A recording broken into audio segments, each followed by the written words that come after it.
नमस्कार, स्वागत है एक बार फिर आप सभी का आपके अपने YouTube चैनल एजुकेशन गुरुजी राजस्थान में। दोस्तों, सभी जानते हैं PTI second grade second paper की कक्षाएं इस YouTube चैनल पर चलाई जा रही हैं, जिसमें 7वीं यूनिट आपके कंप्लीट हो गई है, एनाटॉमी एंड फिजियोलॉजी। और अब वर्तमान में पहली यूनिट और 8वीं यूनिट इस YouTube चैनल पर चलाई जा रही है, जिसमें आज हम पहली यूनिट का अगला टॉपिक पढ़ने वाले हैं। यूनिट फर्स्ट, अगला टॉपिक क्या है? गरमाना। गरमाना एक तो होता है गुस्से वाला, लेकिन ये वो वाला नहीं है, ये है वार्म अप। Warm up. अब वार्म अप क्या है? वैसे तो सभी जानते होंगे, लेकिन फिर भी बता देते हैं। वार्म अप खेल, स्पर्धा या खेल प्रशिक्षण से पूर्व की जाने वाली प्रक्रिया है। वार्म अप खेल प्रतिस्पर्धा या खेल प्रशिक्षण से पूर्व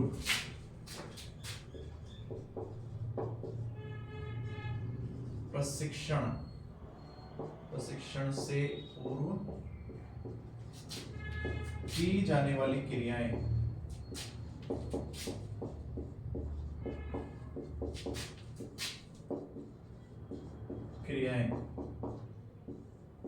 ठीक है, यानी किसी भी खेल को खेलने से पूर्व हमारे द्वारा जो क्रियाएं की जाती हैं हमारे शरीर को लचीला बनाने के लिए या चोटों से बचने के लिए, वही क्या होती हैं? वार्म अप कहलाता है। ठीक है, शरीर की मांसपेशियों को गतिविधि करने के लिए तैयारी की प्रक्रिया वार्मिंग अप कहलाती है। ठीक है, शरीर की मांसपेशियों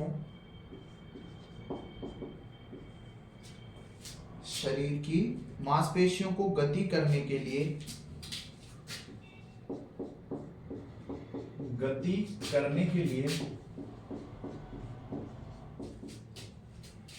की जाने वाली तैयारी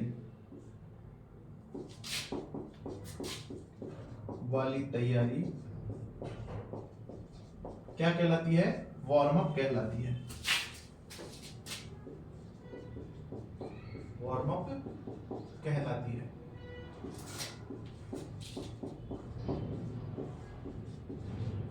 ठीक है,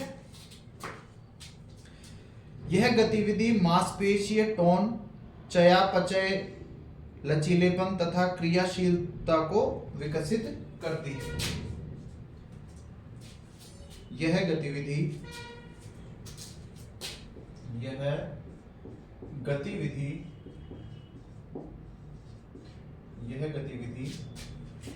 मांसपेशीय टोन,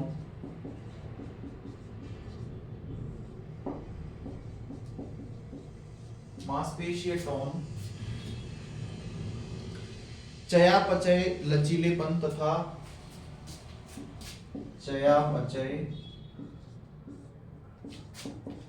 लचीलेपन तथा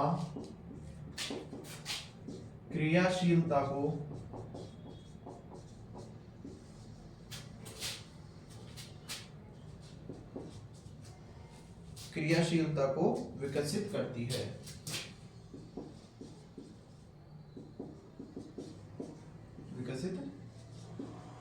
है। क्या? Warming up. वार्म अप के प्रकार।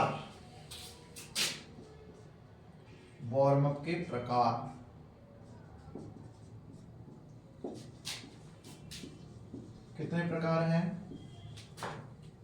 2 प्रकार हैं। एक है सामान्य वार्म अप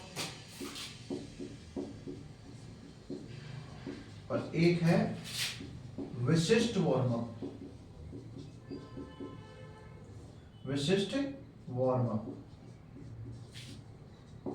ठीक है, सामान्य वार्म अप और विशिष्ट वार्म अप। अब देखते हैं सामान्य वार्म अप और विशिष्ट वार्म अप क्या है। अब आगे देखते हैं सामान्य वार्म अप। सामान्य वार्म अप, ठीक है। क्या है सामान्य वार्म अप, को देखते हैं। यह क्या करता है, संपूर्ण शरीर की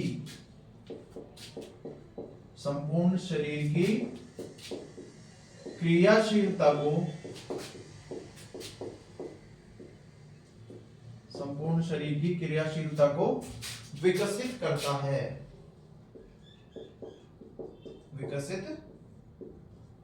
है। ये तो है सामान्य वार्म अप। जैसे जॉगिंग करना हो गया और रनिंग करना हो गया, व्यायाम हो गए, कैलिस्थेनिक्स हो गए, ठीक है। जैसे जॉगिंग, रनिंग, व्यायाम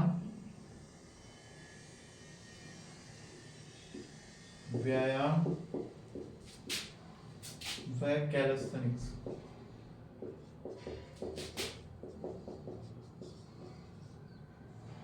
ठीक है। अगला है विशिष्ट वार्म अप।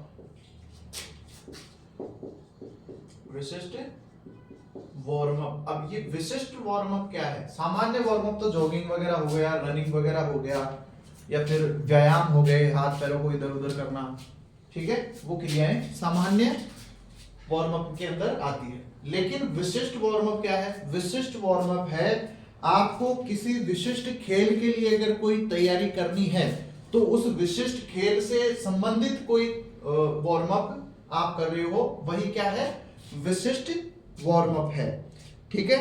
जैसे वॉलीबॉल खिलाड़ी का बॉल के साथ क्रिया करना, जैसे क्रिकेट के खिलाड़ी का बैट के साथ प्रयास करना, ये सभी क्या है, विशिष्ट वार्म अप के अंदर आते हैं, ठीक है।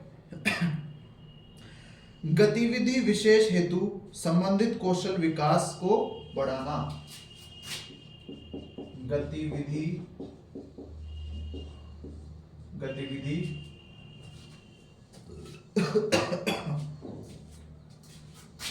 विशेष हेतु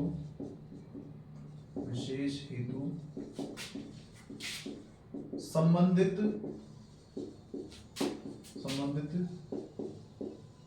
कौशल का बढ़ाना।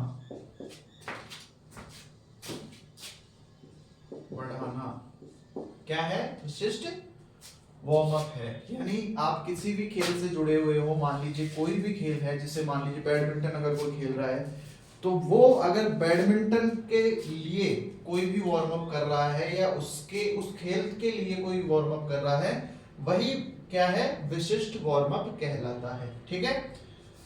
जैसे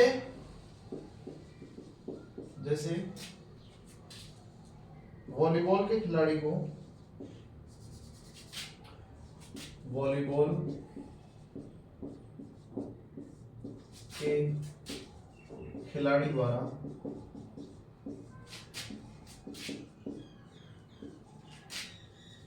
वॉलीबॉल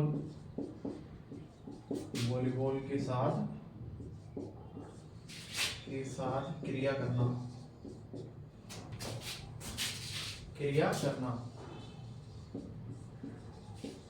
ठीक है। ऐसे ही क्रिकेट के खिलाड़ी द्वारा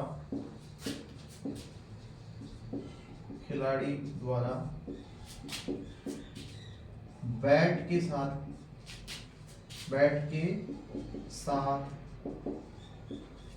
प्रयास करना या अभ्यास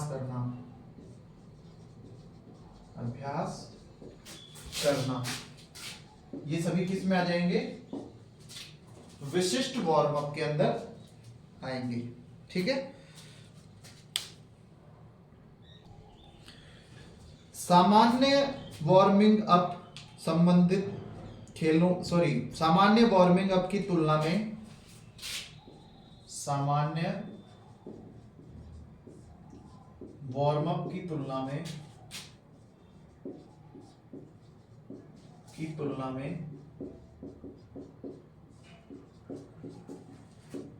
विशिष्ट वार्म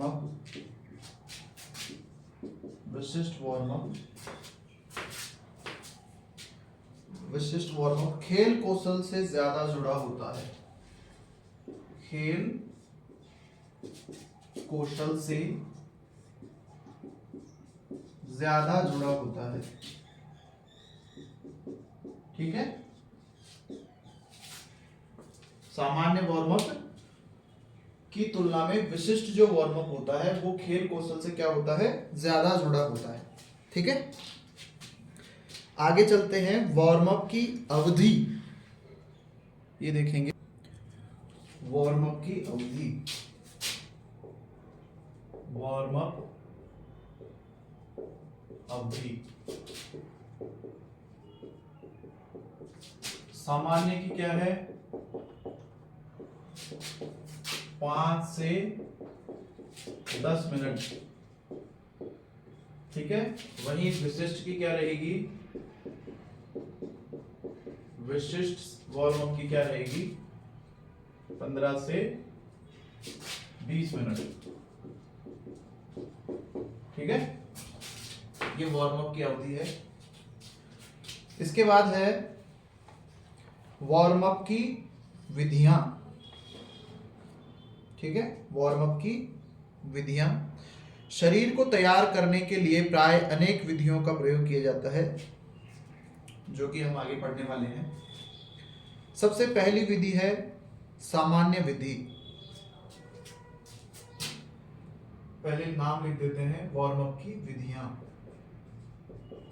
वार्म अप की विधियां, क्या क्या विधियां हैं।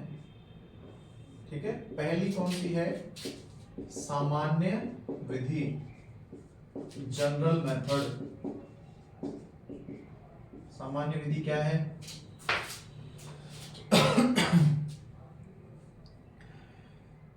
अधिकतर खेलों में इसी विधि का प्रयोग किया जाता है।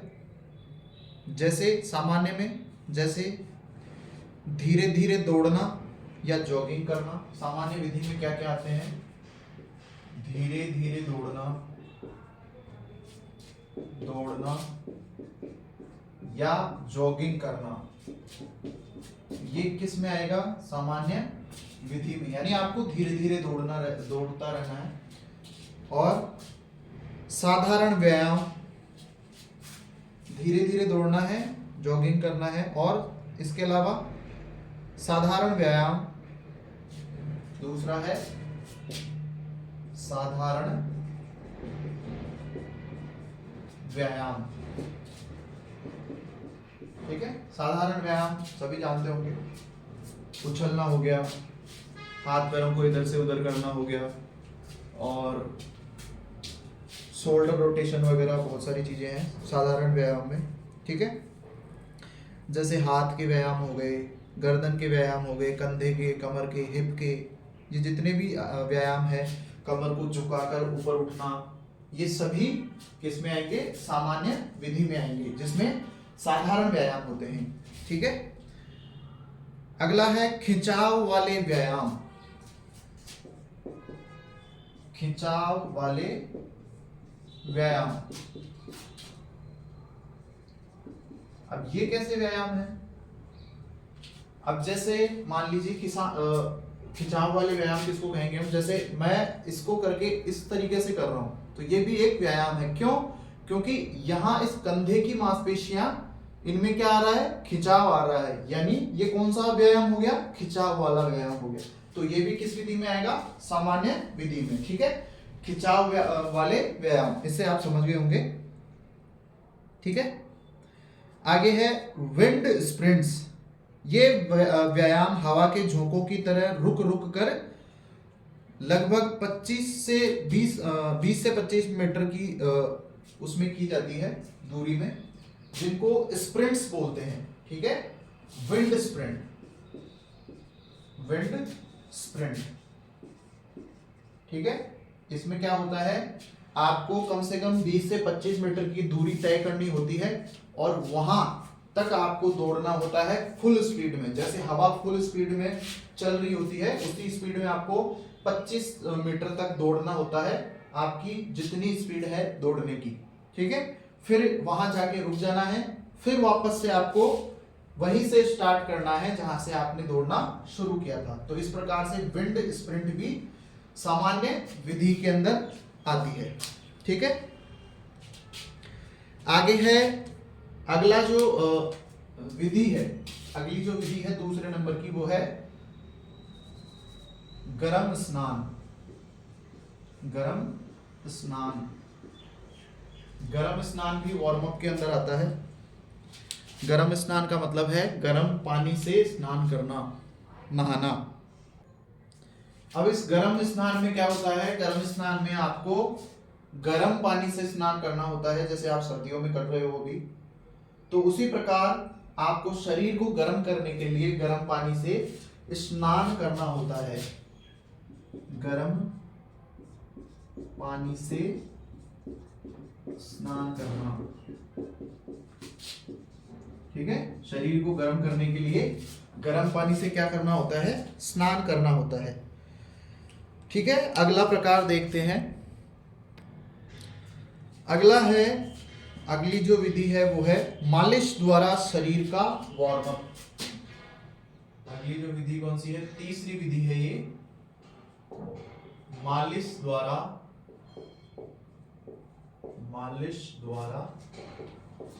शरीर का वार्म अप।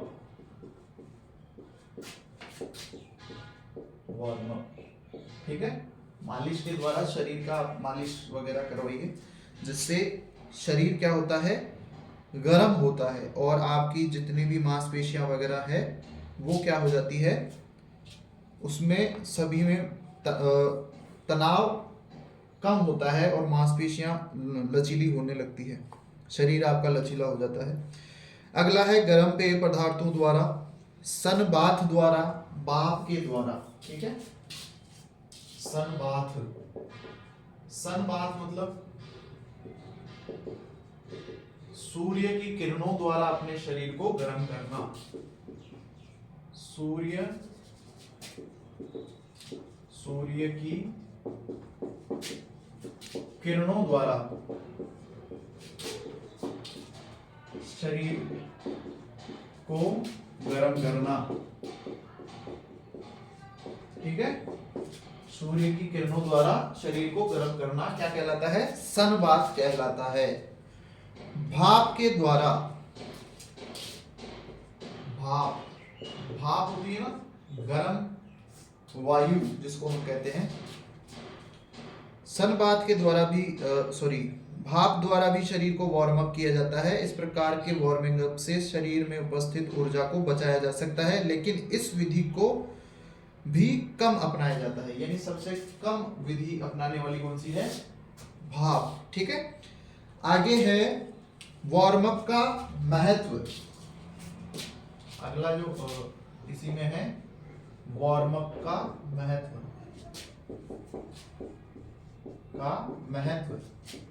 क्या महत्व है वार्म अप का, क्या क्या कार्य सही होते हैं इससे, क्यों हमें वार्म अप करना चाहिए। करो तो करो, नहीं तो कोई दिक्कत नहीं है। शरीर के तापमान को बढ़ाता है, क्या करता है, शरीर के तापमान को बढ़ाता है,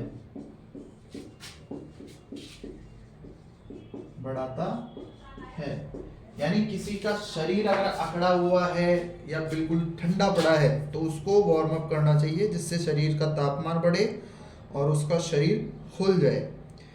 मांसपेशियों में चिपचिपाहट को कम करता है।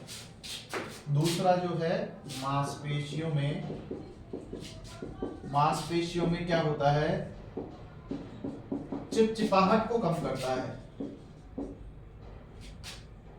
चिपचिपाहट को कम करता है,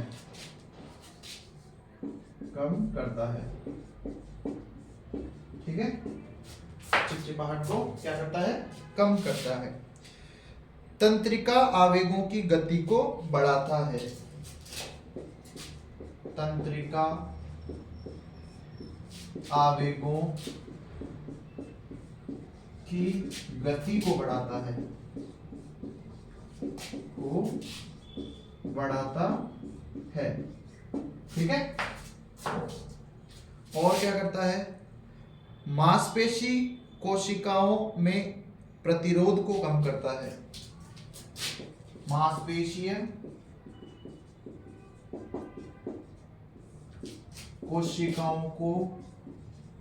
कोशिकाओं में प्रतिरोध को कम करता है, ठीक है। ये इनके महत्व हैं। आगे और देखते हैं। ऊतकों की ऑक्सीजन व ईंधन के स्थानांतरण की गति को बढ़ाता है। ऊतकों की ऑक्सीजन ऊतकों की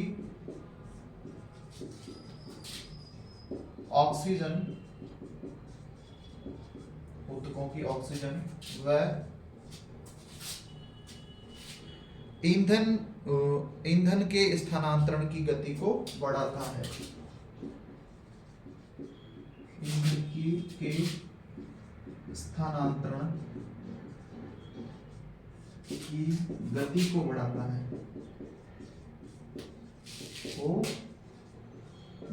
है, ठीक है। आगे देखते हैं। आगे है चयापचय की दर में वृद्धि करता है। चयापचय की दर में वृद्धि करता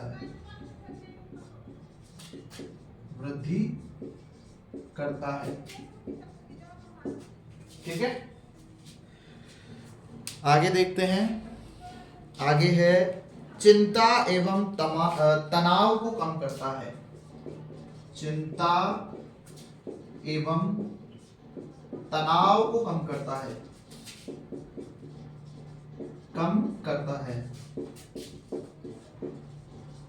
ठीक है। और आगे देखते हैं। इसको मिटा देते हैं पहले। वार्म अप चोटों से दूर रखता है। अगला महत्व है वार्म अप चोटों से दूर रखता है, ठीक है। यानी अगर कोई खिलाड़ी warm up regular warm up करता है तो कम चांस है कि उसके कोई चोट वगैरह आए, किसी मांसपेशी में खिंचाव आए, ठीक है।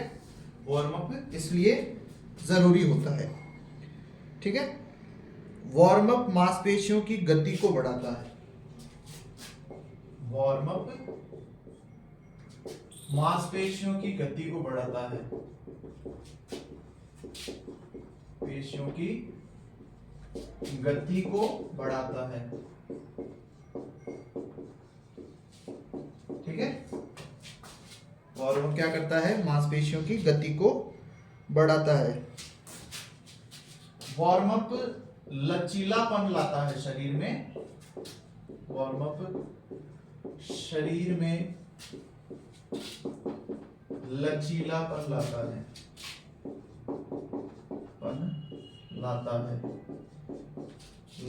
है, लाला नहीं है, लाता है। यानी वार्म अप अगर करते रहोगे तो आपका शरीर क्या रहेगा? लचीला रहेगा। शक्ति को बढ़ाता है। वार्म अप क्या करता है? शक्ति को बढ़ाता है। जैसे आप अगर कोई क्रिकेट खेलता है तो अगर आप वार्म अप नहीं कर रहे हैं तो 60 मीटर का छक्का मारेंगे। अगर आप रेगुलर वार्म अप करते हैं तो उससे क्या बढ़ेगी? आपकी शक्ति बढ़ेगी और फिर क्या करेंगे आप? 90 मीटर का छक्का मारेंगे, ठीक है। तो आगे चलते हैं। इससे सहन शक्ति भी बढ़ती है। सहन क्षमता जिसको हम बोलते हैं,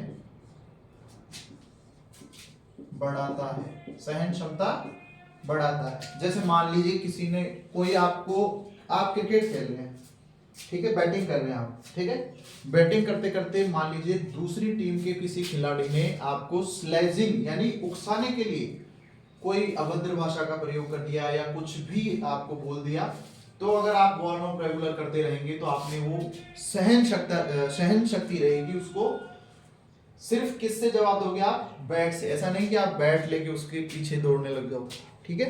तो सहन क्षमता को बढ़ाता है, विस्फोटक शक्ति को भी बढ़ाता है, विस्फोटक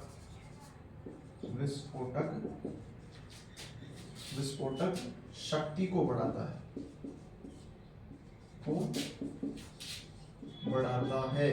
विस्फोटक शक्ति मतलब जो एकदम से लगी हुई जो शक्ति होती है, जो छक्के मारने में काम आती है, उसको भी ये बढ़ाता है, ठीक है।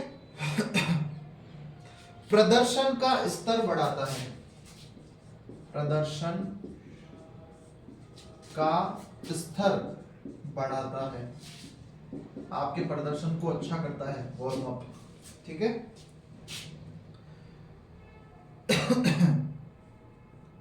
प्रतिक्रिया समय कम हो जाता है, यानी रिएक्शन टाइम अगर आप ज्यादा ले रहे हैं, किसी चीज में रिएक्ट करने में समय ज्यादा लग रहा है आपको, तो वो समय किसकी वजह से कम हो जाता है? वार्म अप अगर आप कर रहे हो तो आपका रिएक्शन, प्रतिक्रिया समय कम हो जाता है, प्रतिक्रिया समय कम हो जाता है। जैसे मान लीजिए बॉल खेल रहे हैं आप, क्रिकेट खेल ही रहे हैं, मतलब बैटिंग कर रहे हैं, कोई भी फास्ट बॉलर है, बहुत तेज बॉल फेंकता है, अगर आप बिना वार्म अप के जाते हो तो आपको हवा भी नहीं लगेगी, वो बॉल कहां से किधर से कैसे निकल गई, ठीक है। तो वार्म अप से आपका जो प्रतिक्रिया है, आपकी जो रिएक्शन टाइम है वो कम होगा, यानी आपको पता लग जाएगा किस स्पीड से बॉल आ रही है, ठीक है। आगे देखते हैं, आगे है वार्म अप के शरीर क्रियात्मक आधार, ठीक है। वार्म अप के शरीर क्रियात्मक आधार क्या क्या है? वार्म अप के शरीर क्रियात्मक आधार, ठीक है, शरीर क्रियात्मक आधार कौन कौन से हैं? यानी शरीर और क्रिया से संबंधित जो आधार हैं वार्म अप के, वो है शरीर के तापमान को क्या करता है? बढ़ाता है, शरीर के तापमान को बढ़ाता है, ठीक है। और क्या करता है? मांसपेशियों में वही चीजें हैं पहले वाली, चिपचिपाहट को कम करता है और चयापचय की दर में वृद्धि करता है। ये सभी पहले वाली जो अभी हमने पढ़ी, जो आधार पढ़े थे वार्मिंग अप के महत्व थे, वही क्या है? क्रियात्मक और शारीरिक आधार हैं, ठीक है। तो लिखने की जरूरत नहीं है, पहले वाली ही है, ये ध्यान रखना। जो अभी हमने पहले पढ़े हैं वही शारीरिक और क्रियात्मक आधार भी हैं, यानी जो महत्व है वही शरीर और क्रियात्मक आधार हैं, ठीक है। अब आगे है लिम्बरिंग डाउन, लिम्बरिंग डाउन या शीतलीकरण या कूल डाउन, ठीक है। अभी पहले पढ़ा हमने वार्म अप, अब पढ़ रहे हैं कूल डाउन। कूल डाउन क्या है? किसी भी खेल स्पर्धा को समाप्त करने के पश्चात शरीर की थकान को मिटाने के लिए की गई क्रियाएं, वही क्या है? कूल डाउन कहलाता है, ठीक है। यानी प्रशिक्षण सत्र के पश्चात या अभ्यास के पश्चात प्रभाव को कम करने तथा शरीर को सामान्य अवस्था में लाने की प्रक्रिया क्या है? शीतलीकरण या कूल डाउन कहलाता है, ठीक है। प्रशिक्षण सत्र के पश्चात, प्रशिक्षण सत्र के पश्चात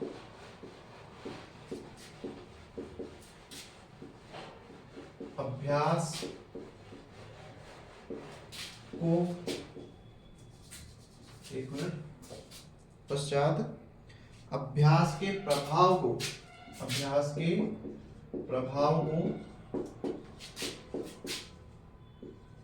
कम करने व शरीर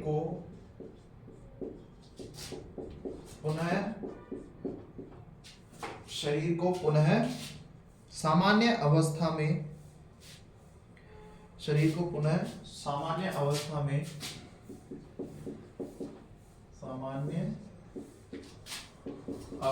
में लाने की प्रक्रिया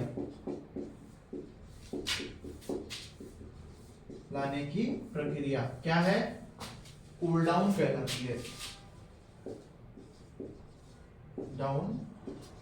कहलाती है। यानी कोई भी आप खेल खेल रहे हो, उसके बाद में आपके शरीर जो थक गया है उसको वापस पुनः उसी स्थिति में लाने के लिए जो भी क्रियाएं हमारे द्वारा की जाती हैं वही क्या है? कूल डाउन कहलाती है। इसे वार्मिंग डाउन भी कहते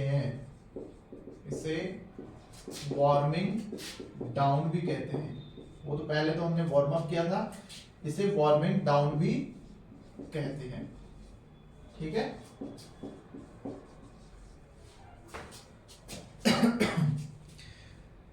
यह अधिक तीव्रता की गतिविधियों के पश्चात की जाने वाली क्रियाएं हैं। अधिक तीव्रता से, यह अधिक तीव्रता से की जाने वाली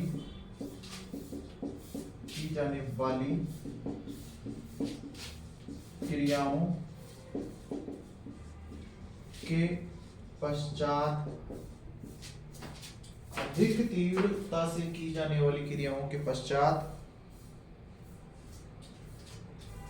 यह अधिक तीव्रता से की जाने वाली क्रियाओं के पश्चात की जाती है। ठीक है। शीतलीकरण की विधियां यानी कूल डाउन की विधियां देखते हैं हम, कौन कौन सी है विधियां किसकी? कूल डाउन की। कौन कौन सी है? पहली है औपचारिक व्यायाम। औपचारिक व्यायाम, नॉर्मल व्यायाम जिसको हम कहते हैं। दूसरी है कैलेस्थेनिक,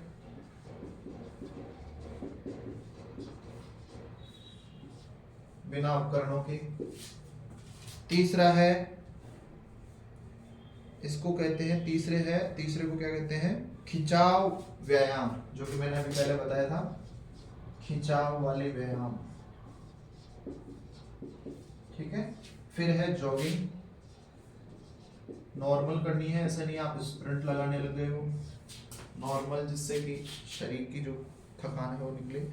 मालिश या मसाज, पांचवी कौन सी है? मालिश या मसाज। ठीक है। तो ये कूल डाउन की विधियां हैं। ठीक है। आगे है एरोबिक क्रियाएं और अनएरोबिक क्रियाएं, यानी ऑक्सीकृत क्रियाएं और अनऑक्सीकृत क्रियाएं। ठीक है। पहली है ऑक्सीकृत या जिसको एरोबिक भी बोलते हैं, एरोबिक क्रियाएं।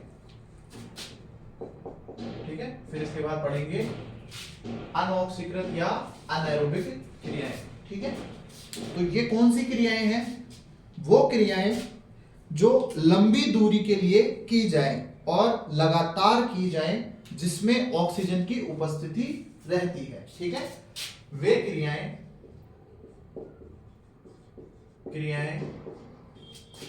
जो लंबी दूरी व लगातार की जाए, जिनमें जिनमें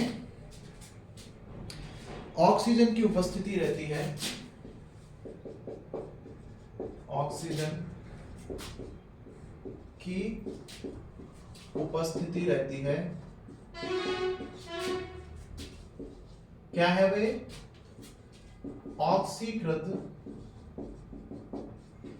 ऑक्सीकृत या एरोबिक क्रियाएं हैं। एरोबिक क्रियाएं कहलाती हैं। ठीक है, एरोबिक क्रियाएं कहलाती हैं। इन क्रियाओं में ऊर्जा स्रोत पोषक तत्वों पर निर्भर रहते हैं। इन क्रियाओं में ऊर्जा स्रोत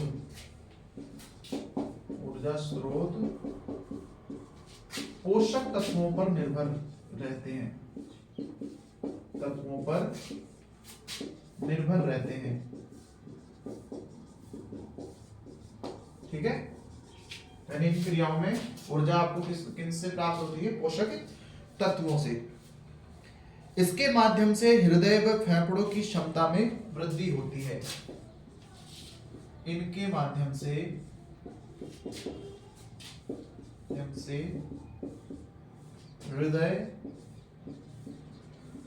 हृदय व फेफड़ों की क्षमता में वृद्धि होती है। फेफड़ों की क्षमता में वृद्धि होती है। ठीक है, ये क्रियाएं अगर आप करोगे तो हृदय और फेफड़ों की जो क्षमता होती है फूलने की, वो उनमें वृद्धि होती है। ठीक है,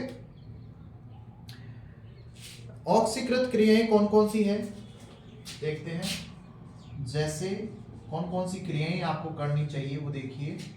साइकिलिंग हो गया,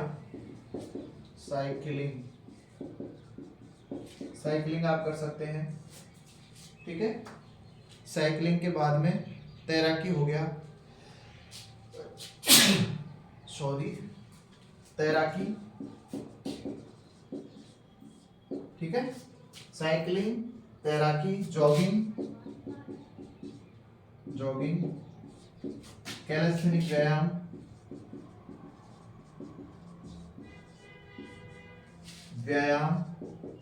कैलिस्थेनिक व्यायाम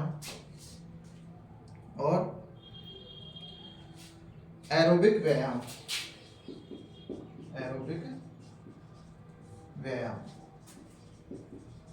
कैलिस्थेनिक व्यायाम और एरोबिक व्यायाम वगैरह आगे हम पढ़ने वाले हैं।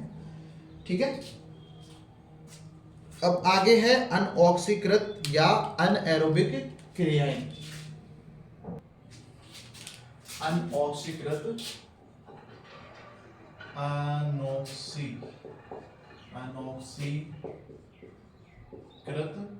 या कौन सी? अनएरोबिक क्रियाएं। ठीक है, अनऑक्सीकृत या अनएरोबिक क्रियाएं। अब ये क्या है? कम समय या कम दूरी वाली क्रियाएं जो तीव्र गति के तौर पर की जाती हैं, जिसमें पेशियों से संग्रहित ऊर्जा का उपयोग किया जाता है। यह क्रियाएं ऑक्सीजन की अनुपस्थिति में होती है। यानी एक मिनट मार्कर चेंज कर लेता हूं। कम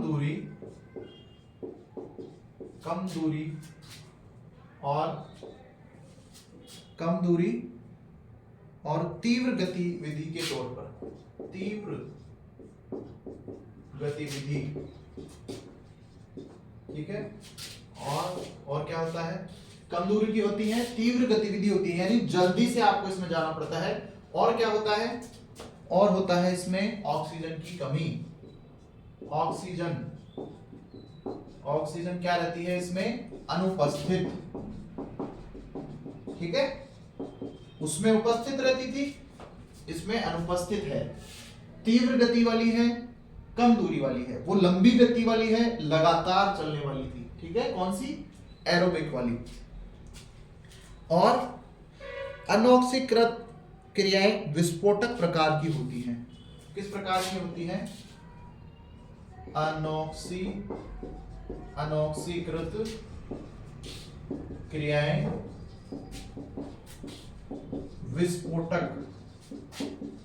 विस्फोटक प्रकार की होती है। ठीक है, यानी तेज, जैसे कम दूरी की दौड़ें हो गई, जैसे स्प्रिंट हो गई, शटल रन हो गया, कम दूरी की तैराकें हो गई। ठीक है, जैसे देखते हैं कौन कौन सी क्रियाएं हैं ये। जैसे कम दूरी की दौड़ें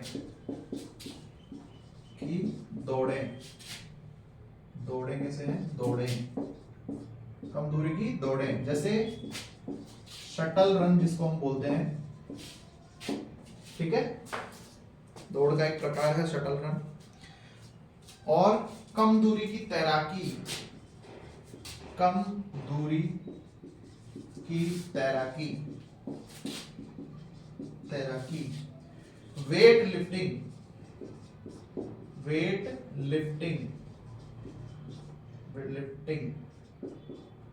ठीक है, वेट लिफ्टिंग भी इसी में आएगा,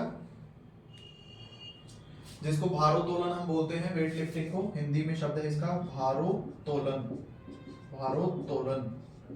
हिंदी में आ जाए तो कहीं डर मत जाना ये क्या आ गया, इसी को वेट लिफ्टिंग कहते हैं। ठीक है, और लंबी कूद व ऊंची कूद, लंबी कूद व ऊंची कूद। ठीक है दोस्तों, ये आज आपके एरोबिक और अनएरोबिक क्रियाएं कंप्लीट हो गई है। आगे हम पढ़ने वाले हैं कैलेस्थेनिक। ठीक है, कैलेस्थेनिक व्यायाम हम पढ़ेंगे अगली कक्षा में। आज के लिए इतना काफी है। अगर वीडियो पसंद आए, अगर आपको ये नोट्स पसंद आ रहे हैं, तो ज्यादा से ज्यादा अपने दोस्तों के साथ वीडियो को शेयर कीजिए। ठीक है, धन्यवाद।